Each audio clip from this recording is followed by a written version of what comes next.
सभी सम्मानित धम्म बंधुओं को सादर नमो बुद्धाय जय भीम। मैं डॉक्टर डी.एन. बौर आप लोगों के सामने डॉक्टर भीमराव अंबेडकर साहब, उनके माता पिता के वृत्तांत और जीवन परिचय के बारे में कुछ बताना चाहता हूँ, जिसे अधिक से अधिक शेयर करिए, उस पर अमल करिए और सब्सक्राइब करके बीके महागुरु चैनल को प्रोसीड करिए। साथियों, डॉक्टर भीमराव जी का जन्म 14 अप्रैल 1891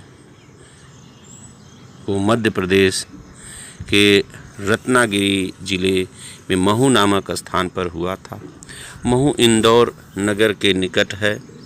उनके पिता का नाम रामजी राव और माता का नाम भीमाबाई था। पिता सेना में सूबेदार थे। अंबेडकर अपने माता पिता की 14वीं संतान थे। उनसे पहले जन्मे भाई बहनों में से केवल 2 भाई और 2 बहनें जीवित थीं। अन्य की मृत्यु हो चुकी थी। उनके एक भाई का नाम आनंदराव, दूसरे भाई का नाम बसंतराव, एक बहन का नाम मंजुला और दूसरी का नाम तुलसी था। कहने के लिए तो पिता सूबेदार थे, परंतु उन्हें वेतन केवल 50 रुपया मासिक मिलता था। उन दिनों सेना में नौकरी की अवधि 15 वर्ष हुआ करती थी। 15 वर्ष तक सेना को अपनी सेवाएं देने के बाद रामजी राव सेवा मुक्त हो गए। अब उनके सामने रोजगार की समस्या थी। वे महू से सतारा आ गए। सतारा में वे बहुत दिनों तक रोजगार की तलाश में भटकते रहे। अंततः 50 रुपये मासिक पर उन्हें एक कंपनी में चौकीदारी का काम मिल गया। साथियों, उनके पारिवारिक पृष्ठभूमि के बारे में बताना चाहते हैं कि बड़े ही जाबाज और प्रतापी नवरत्न प्रदान कर जिस जिले में अपना नाम सार्थक किया, उस रत्नागिरी जिले में मड़नगढ़ से 5 किलोमीटर की दूरी पर अम्बाडे नाम का एक देहात स्थित था। यही है अंबेडकर घराने का मूल गांव। साथियों, अम्बाडेकर नाम होने के कारण डॉक्टर भीमराव अंबेडकर साहब रखा गया। अम्बेड के नाम से अंबेडकर रखा गया। कुछ किंवदंती मूर्खाधिराज कहते हैं उनके गुरु का नाम था अंबेडकर, इसलिए रखा गया, लेकिन सत्य है कि वो अपने गांव का नाम रोशन करने के लिए अम्बाडेकर नाम रखा गया। इस घराने का कुल नाम है सकपाल कुलदेवी भवानी। कुलदेवी की पालकी रखने का भी सम्मान इसी महार घराने का था। गांव के वार्षिक उत्सव के अवसर पर उन्हें अपना गांव वालों में विशेष सम्मान प्राप्त होता था। उस परिवार को वह दिन बड़ा महत्वपूर्ण लगता था। भारत के सारे अस्पृश्य समाज में महार जाति मजबूत कद, काठी वाली, जोरदार आवाज़ वाली, चमकीली चमड़ी वाली और गुण में बुद्धिमान और वृत्ति में लड़ाकू दिखाई देती थी।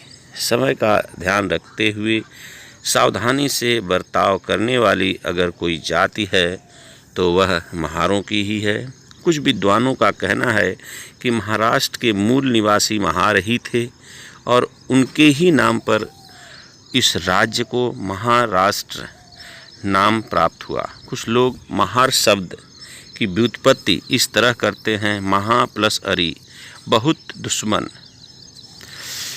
दक्षिण भारत में राजनीतिज्ञों की सत्ता के लिए षड्यंत्र रूप होने पर उन्होंने बड़ी होशियारी से उस अपेक्षित लेकिन जुझारू महार जाति के साथ प्रथमतः संबंध जोड़ लिए। ईस्ट इंडिया कंपनी की बम्बई सेना के लिए कंपनी सरकार ने महारों के दल बनाए थे। इसी कारण महार रेजिमेंट का निर्माण किए थे। इस समय बिहार के दस्यु और मद्रास राज्य की पेरिया दलित जातियों को लेकर उसी तरह सैनिक टुकड़ियों का गठन कंपनी सरकार ने किया था। अंबेडकर के पिता का नाम पितामह यानी बाबा का नाम मालोजी सकपाल था। वे एक सेवानिवृत्त फौजी थे। उनकी संतानों में थे मीराबाई नामक बेटी और रामजी सकपाल बेटा। दोनों की ही बड़ी जानकारी दोनों की ही कुछ जानकारी प्राप्त होती है। जो कुछ मालोजी के 3 और बेटे थे, परंतु प्रतीत होता है कि सेना की नौकरी के बार बार तबादला होने के कारण परिवार के साथ मालोजी का विशेष संबंध नहीं रहा होगा। रामजी सकपाल भी सेना में भर्ती हो गए। पहले जवानों को फौजी छावनी में स्कूल द्वारा अनिवार्य शिक्षा देने का प्रबंध ईस्ट इंडिया कंपनी सरकार ने किया था। साथियों, शिक्षा का जो द्वार खोला अंग्रेज़ों ने खोला था अछूतों को।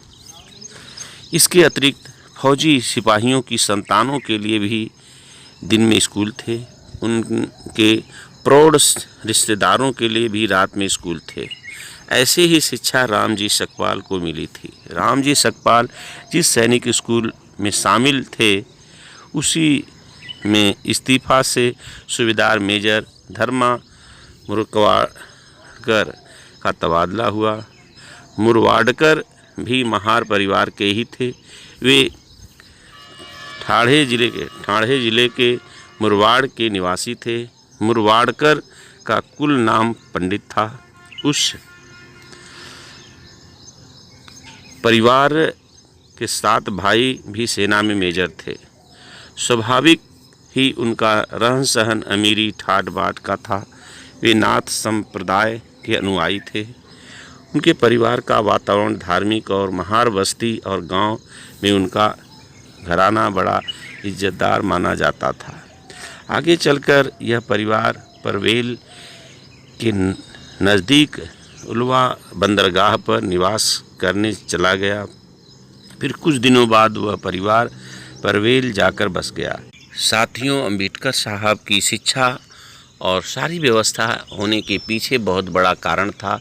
उनके पितामह बाबा मिलिट्री में सूबेदार थे, पिताजी भी सूबेदार थे, इसलिए सारा जीवन मिलिट्री में ही था। इसलिए उनको मिलिट्री शिक्षा के प्रावधान की वजह से इन्हें शिक्षा मिलने में उतनी कठिनाइयां नहीं हुई जितनी अन्य जातियों को हुई। साथियों, धर्माजी की बेटी भीमाबाई और रामजी सकपाल का विवाह वर्ष 1865 के दौरान संपन्न हुआ। विवाह के समय रामजी राव की उम्र 22 वर्ष थी, भीमाबाई की उम्र 13 वर्ष। भीमाबाई बड़ी बातूनी, स्वाभिमानी, हठीली और धर्मपरायण महिला थी। उनका रंग गोरा था, आंखें बड़ी बड़ी आकर्षक थी, बाल घुघराले थे, ललाट चौड़ा और नाक तनी हुई चपटी थी। विवाह के बाद भीमाबाई की मां उनकी हालचाल पूछती रहती थी। परिवार के अन्य सदस्य उनसे रूठे ही रहते थे। इस बात से आहत होकर भीमाबाई ने दृढ़तापूर्वक कहा, अब मैं तभी मायके जाऊंगी जब जेवरों से भरी पूरी अमीरी प्राप्त कर लूँगी। रामजी सकपाल उद्यमी, महत्वाकांक्षी और स्वतंत्र वृत्ति के आदमी थे। वे क्रिकेट और फुटबॉल आदि खेलों में प्रवीण थे, क्योंकि मिलिट्री छावनी में रहने के कारण उत्साह के साथ निरंतर उद्यमी करने वाले पुरुष को सम्मान और संपत्ति प्राप्त होती थी। राम जी की उद्यमिता और प्रवीणता और कर्तव्यपरायणता को देखकर सेना का एक अधिकारी उनसे काफ़ी प्रभावित हुआ। उसने रामजी राव की सिफारिश कर उन्हें पुणे के पंतोजी स्कूल में दाखिला करवा दिया।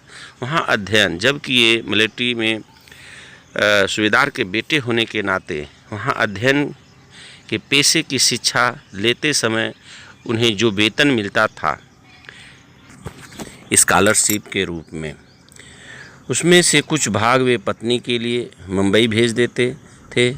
उन दिनों उनकी सैन्य टुकड़ी बम्बई से निकट सांता क्रूज में थी। भीमा जीविका चलाने के लिए कंकड़ पत्थर पसारने का कार्य करती थी। अपनी व्यवहारिक बुद्धि के कारण वे रूखी सूखी रोटी और खान पान पसंद करती थीं।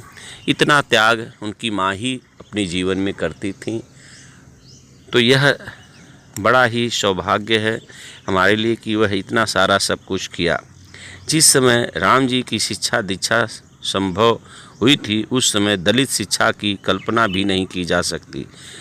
रास्तों की सफाई, सिर पर मैला ढोना, मृत पशुओं का चमड़ा निकालना, इसी प्रकार के कार्य करके उन्हें अपने अस्तित्व को बनाए रखना, पेट पालना, ऐसी दशा में स्कूल और शिक्षा की बात सोचना भी बहुत बड़ी मुश्किल की बात थी। फिर भी मिलिट्री में उनके प्रभाव, उनके गुणवत्ता के कारण रामजी राव का बड़ा ही सौभाग्य था कि उन्हें शिक्षा की सुविधा मिली थी। उनके पिता जब सेना में थे, डॉक्टर भीमराव अम्बेडकर साहब के, तब कंपनी सरकार ने सेना की छावनी के स्कूल शुरू किए थे। इस स्कूलों में सैनिकों के बच्चों को अनिवार्य रूप से शिक्षा दी जाती थी। इसके अलावा सैनिकों को भी शिक्षा दी जाती थी। इसी तरह एक स्कूल में पढ़कर वे प्रवीण हुए थे। पुणे में के पंतोजी स्कूल की परीक्षा में उत्तीर्ण होकर रामजी अध्यापक बन गए।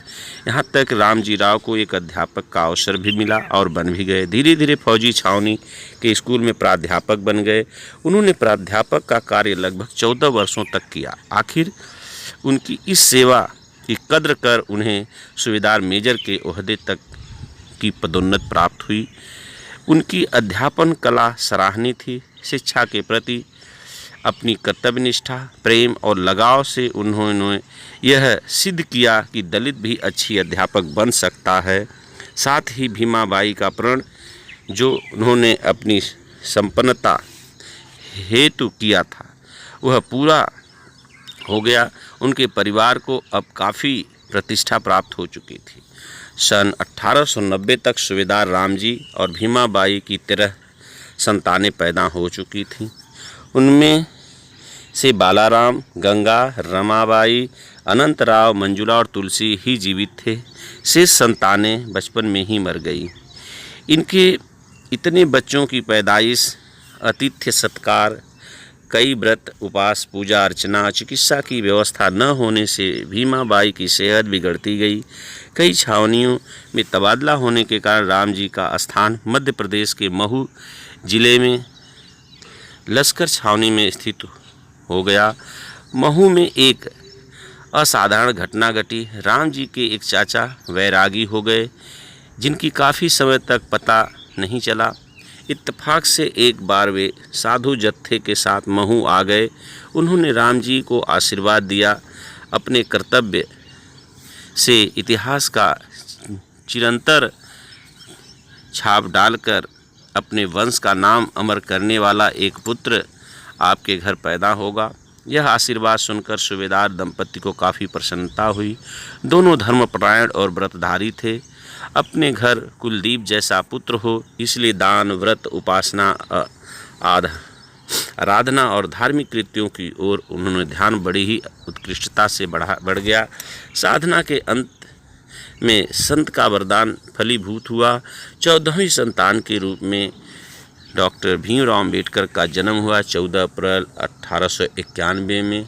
साथियों, यह वृत्तांत बताने का हमारा तात्पर्य है कि अम्बेडकर साहब का जीवन परिचय और उनके पिता और उनके बाबा जी का जो परिचय रहा है वह सूबेदार मेजर से अध्यापक तक और मिलिट्री में ही उनका जीवन रहा। इस वजह से अम्बेडकर साहब को पढ़ने और पढ़ाने में और शिक्षा ग्रहण करने में उतनी कठिनाई नहीं हुई जितना अन्य अछूत समाज को हो रही थी।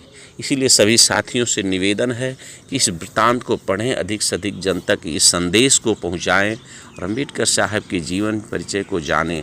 इसी शब्दों के साथ सभी धम्म बंधुओं को सादर नमो बुद्धाय, जय भीम। बीके महागुरु चैनल को आगे बढ़ाएं, शेयर करें, सब्सक्राइब करें। नमो बुद्धाय, जय भीम, जय भारतीय संविधान। साथियों, इसी प्रकार डॉक्टर भीमराव अम्बेडकर साहब के जीवन और उनके कृत्यों और संघर्षों का वर्णन आपको बीके महागुरु चैनल में मिलता रहे।